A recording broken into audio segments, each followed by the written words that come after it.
മാവ് റെഡി ആയിട്ടുണ്ട് കേട്ടോ. അടിപൊളി നമ്മുടെ മാവ് റെഡി ആയിട്ടുണ്ട്. ഇപ്പോൾ നമുക്കൊരു കാര്യം ചെയ്യാം. നമ്മുടെ മിക്സിങ് നമ്മുടെ പയറും ശർക്കര പാനിയൊക്കെ വെച്ച് മിക്സ് ചെയ്തത് നമുക്കൊരു ബോൾസ് ആക്കി മാറ്റാം. അതായത് നമ്മുടെ സുഗിയൻ ടൈപ്പിലുള്ള ബോൾ, ആ ബോളാക്കി മാറ്റാം നമുക്കിപ്പോൾ. അപ്പോൾ ഇതാണ് നമ്മുടെ ബോൾസ് കണ്ടോ. നമ്മുടെ പയറും ശർക്കരയൊക്കെയുള്ള ബോൾസ് റെഡി ആയിട്ടുണ്ട്.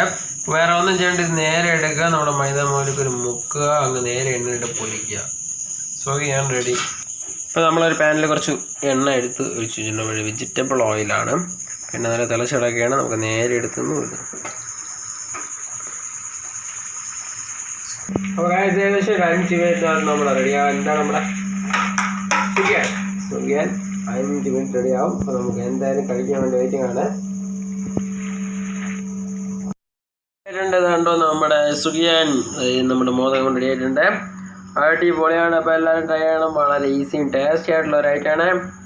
അപ്പോൾ ഒരു അടിപൊളി ഡിഷായിട്ട് നാളെ കാണാം. Bye bye.